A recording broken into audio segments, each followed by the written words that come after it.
Israeli प्रधानमंत्री Benjamin Netanyahu पहले वो विदेशी मेहमान बने हैं या पहले वो विदेशी प्रधानमंत्री बने हैं जो कि जाकर ट्रंप से मुलाकात किए हैं। इससे यह पता चलता है कि ट्रंप किस तरह से अपनी विदेश नीति को आने वाले 4 साल में दिशा देने वाले हैं। ट्रंप वो व्यक्ति हैं, जब पिछली बार अमेरिकी राष्ट्रपति थे तो उन्होंने इजराइल की राजधानी को तेल अवीव से यरूशलेम अनाउंस कर दिया था। नंबर 1, ये वो राष्ट्रपति थे जब अमेरिका की तरफ से यरूशलेम को राजधानी माना गया तो अपनी एम्बेसी को भी इन्होंने यरूशलेम में शिफ्ट कर दिया, जिसे यरूशलेम को दुनिया नहीं मानती। इंडिया एम्बेसी भी तेल अवीव में चलती है।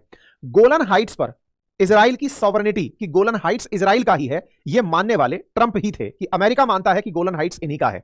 अमेरिका के ट्रंप उस दौर में इजराइल की दोस्ती 4 अरब मुस्लिम देशों से कराकर गए थे, बहरेन से, यूएई से, मोरक्को से और सूडान से, और कह के गए थे कि तुम इसे स्वीकार करो कि यह भी एक कंट्री है, जिसे अब्राहम अकॉर्ड कहा जाता है। ट्रंप वो व्यक्ति थे, जब आए थे तो ईरान के ऊपर काट सा लगा दिया था कि कैसे इन्हें न्यूक्लियर सहायता दी जा सकती है, इसे रोक दिया जाना चाहिए।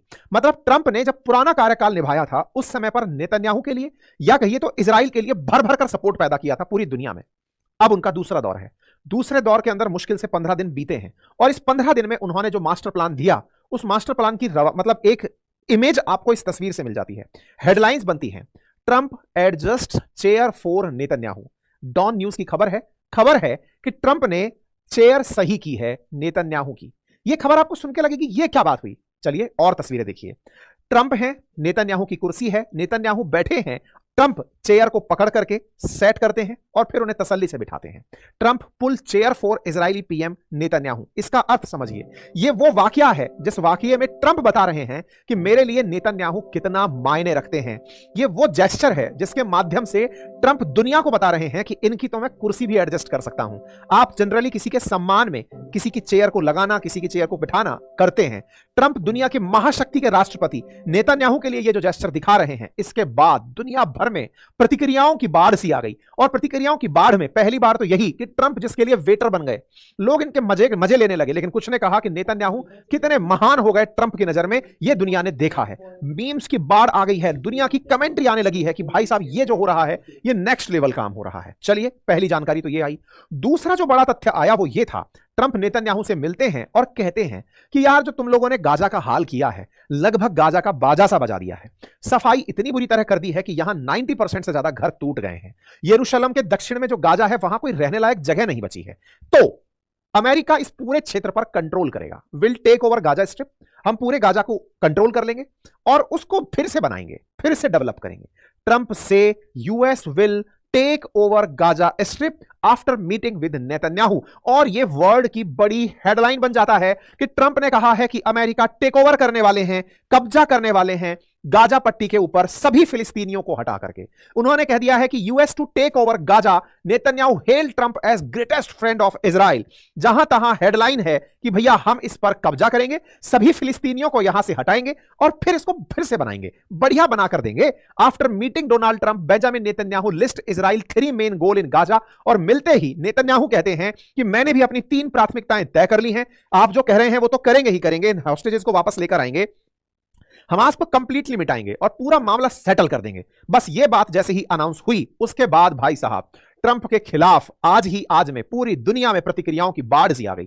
बाढ़ इस तरह कि ट्रंप के समर्थक भी या फिर कहिए अमेरिकी समर्थक देश भी इस प्लान के खिलाफ खड़े हो गए। फिर चाहे वो मिडिल ईस्ट कंट्रीज हो या यूरोपियन कंट्रीज हो, खुलेआम सब लोग सामने निकल आए और कहने लगे कि ना बाबा ना, ये मत करना, इस तरह से सफाई का प्लान मत लेकर आओ। ट्रंप एक कदम आगे निकल गए, कहा कि देखो सफाई का प्लान ऐसे है, पहले मैं गाजा पट्टी से सारे के सारे लोगों को हटाऊंगा, हटाकर उन लोगों को इजिप्ट जाना है या जॉर्डन जाना है वहां चले जाओ, वहां जाकर रहो, उन देशों से बात कर लेंगे, फिर इसको पूरा समतल करेंगे, साफ करेंगे, फिर इस पर एक नई कॉलोनी बनाएंगे, बिल्कुल नई सोसाइटी विकसित करेंगे, अपनी तरह से अरेंजमेंट करेंगे, एकदम डेवलप्ड हाईटेक जगह बनाएंगे, वहां जाकर फिर लोगों से कहेंगे कि अब आकर यहां रहो, हम इसे डेवलप करेंगे।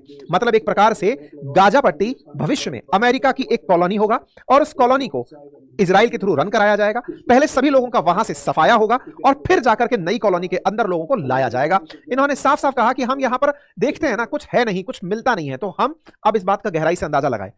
ट्रंप के ऑफिशियल अकाउंट से मेंशन हुआ है कि US will take over Gaza strip. मतलब अगर इस बात में ट्रंप रियल में सीरियस हैं तो इस बात की गहराई समझिए कि America will take over Gaza strip and we will do a job with it to President Donald Trump. और फिर इस तरह की बातें होती हैं, कहा जाता है कि फिलिस्तीनियों को कहो कि वो जॉर्डन या मिस्र चले जाएं और फिर अमेरिका गाजा को रीडेवलप करेगा। इस प्रकार से दोनों लोग व्हाइट हाउस में बैठते हैं और पत्रकारों के सवाल में यह अपना जवाब देते हैं। जब जवाब देते हैं तो इस बात को सुनकर नेतन्याहू कहते हैं कि मैं तो खुश हो गया, व्हाइट हाउस में आज से पहले इतना बढ़िया अमेरिकी राष्ट्रपति नहीं आया इजराइल के लिए। ये सभी यहूदी मानते हैं, ये सभी इजरायली मानते हैं कि आप उनके लिए बेस्ट राष्ट्रपति हैं। अब इजराइल के 3 ही मकसद हैं, पहला बंधकों को आजाद कराना, दूसरा गाजा में अपने पहले से तय मकसद को पूरा करना और तीसरा हमास की सैन्य ताकत को पूरी तरह खत्म करना। नेतन्याहू इनके सामने पूरी तरह कसीदे कसते हैं और अपनी तरफ से यह बात मेंशन करते हैं कि साहब, आपके कारण हमारे जो भी रिश्ते सुधरे दुनिया के साथ वो तो सामने हैं ही। आपने इजराइल के लिए ईरान पर प्रतिबंध लगाए, वो सामने है। आपने अब्राहम अकॉर्ड करवाया, आप ही थे जिसने इस तरह से यरूशलेम को मान्यता दी, गोलन हाइट्स को मान्यता दी। आपने ही हमारे सारे बड़े काम अब तक के करवाए हैं, इसीलिए आप हमारे लिए बहुत खास हैं। पूरा इजराइल ट्रंप को बड़ी उम्मीदों से देखता है। बकायदा इसका एक स्टेटमेंट जारी हुआ और इस स्टेटमेंट में एक बात और निकल कर आई और वो ये थी कि आने वाले समय में हम ईरान का भी इलाज करेंगे, क्योंकि वो ट्रंप महोदय आपको भी मरवाना चाहता है और मुझे भी मरवाना चाहता है। आगे आने वाले समय में हम ईरान का भी इलाज करेंगे। तो ये सारी बातें यहां पर कुल मिलाकर निकल कर आई। तो साहब, ट्रंप का बढ़िया तारीफ वारीफ सी हो गई और ट्रंप ने कहा कि वो इस चीज के लिए आने वाले समय में मिडिल ईस्ट की यात्रा करेंगे और वहां जाकर के लोगों से बात करेंगे कि कैसे इस चीज के अंदर काम किया जा सकता है। तो साहब, ट्रंप का प्लान पता चल गया। ट्रंप का प्लान पता चला तो दुनिया में कोहराम सा मच गया। Trump meet Netanyahu, protesters chants Palestine is not for sale. दुनिया भर में नारे लगने लग गए कि पैलेस्टीन बिकाऊ नहीं है। हेडलाइंस बनने लगी अंतरराष्ट्रीय अखबारों की कि साहब, ट्रंप तो कह रहे हैं कि इसे टेक ओवर करेंगे, लेकिन फिलिस्तीन बिकाऊ नहीं है और अगर अमेरिका को कुछ करना है तो वो पहले इजराइल को वेपन देना बंद करे। व्हाइट हाउस में जहां पर नेतन्याहू और ये मिल रहे थे, ट्रंप मिल रहे थे, वहीं पर इस तरह के नजारे सामने आए। यहां पर चैंटिंग करते हुए फिलिस्तीन समर्थक लोग निकलकर आए और यहां पर विरोध करने लगे बेंजामिन नेतन्याहू का और कहने लगे कि ट्रंप इस काम को ना करें। ये अमेरिका का दृश्य है जो आप देख रहे हैं, जहां पर हमास के समर्थन में, फिलिस्तीन के समर्थन में, नेतन्याहू के खिलाफ व्हाइट हाउस के सामने नारेबाजी हो रही है कि आप ये गलत कर रहे हैं, आपको ये नहीं करना चाहिए। दुनिया भर की प्रतिक्रियाएं आने लगी, क्योंकि प्रतिक्रियाओं में सबसे महत्वपूर्ण प्रतिक्रिया यह जानने की थी कि भाई एक तरफ इजिप्ट है और एक तरफ जॉर्डन है, वो क्या चाहता है। तो हमास का भी प्रतिक्रिया आया, फिलिस्तीन का प्रतिक्रिया आया और साथ में अन्य देशों की भी प्रतिक्रिया आई। हमास ने कहा कि नहीं भाई, हम इसका समर्थन बिल्कुल नहीं करते। कौन करेगा? नंबर एक बात, दुनिया भर से भी लेकिन ट्रंप के इस प्लान की खिलाफत आई। सबसे पहले हमास की खिलाफत, फिलिस्तीन के लीडर्स की खिलाफत। उन सबने अपनी तरफ से एक ही बात कही कि अगर ट्रंप इतना ही हमारे बारे में सोचते हैं तो फिर हमें इजिप्ट या जॉर्डन जाने की क्यों कह रहे हैं, हमें इजराइल जाने की कहिए ना। इजराइल भी तो हमारा ही क्षेत्र है, हमें वहां जाने दीजिए। इजिप्ट और जॉर्डन ने कहा कि साहब, ये कोई तरीका नहीं होता कि आप उनको हटा के पहले हमारे पास भेजेंगे और फिर आप उसको रीडेवलप करेंगे, वहीं रख करके रीडेवलप कर दो, उसमें क्या बुराई है। सऊदी ने कहा कि नहीं नहीं नहीं, हम इजराइल के साथ में किसी तरह की कोई मित्रता के पक्ष में नहीं है और हम अपना स्टैंड पहले से क्लियर कर चुके हैं, 2 स्टेट थ्योरी, इजराइल और पैलेस्टाइन होने चाहिए। ईरान तो बिल्कुल खिलाफत करेगा ही करेगा। तुर्की ने कहा कि कतई स्वीकार नहीं है ये वाला प्लान। रशिया क्या बोला? रशिया बोला कि भाई यूएन के अंदर 2 स्टेट थ्योरी चली आ रही है, फिलिस्तीन और इजराइल को एग्जिस्ट करें, ये तो बिल्कुल क्लिंजिंग वाली चीज हो गई कि हटाकर साफ साफ कर दो, बिल्कुल भी सही नहीं है। चलो, ये तो सब विरोधी लोग थे, लेकिन यूरोप तो पूरा की पूरा अमेरिका के साथ रहता है। वो क्या बोला? जर्मनी ने कहा कि भाई ये बिल्कुल भी स्वीकार्य नहीं है, it is unacceptable and contrary to international law, ये अंतरराष्ट्रीय नियमों के बिल्कुल खिलाफ है। फ्रांस ने कहा कि हम पूरी तरह से इस बात के खिलाफ हैं। स्पेन ने भी क्लियर कह दिया कि गाजा के फिलिस्तीनियों का है, हम इसके बिल्कुल खिलाफ हैं।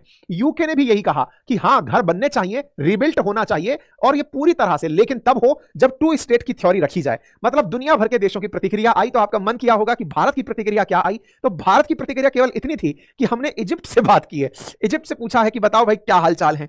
ये समय में ऐसा मैसेज आना थोड़ा विचित्र प्रकार का प्रतीत होता है कि भारत कहीं एक कदम आगे तो नहीं चल रहा है कि हां भाई, कितने लोगों के लिए बताओ राशन पानी भिजवाना है, लोग आने वाले हैं क्या तुम्हारे यहां रहने के लिए। खैर, ये प्रतिक्रिया पता नहीं जयशंकर साहब ने क्यों दी। हालांकि इसमें उन्होंने ये नहीं कहा कि ट्रंप के ऊपर हमारी प्रतिक्रिया ये है, बस इस प्रतिक्रिया के लोग अपनी तरफ से मायने निकाल रहे हैं।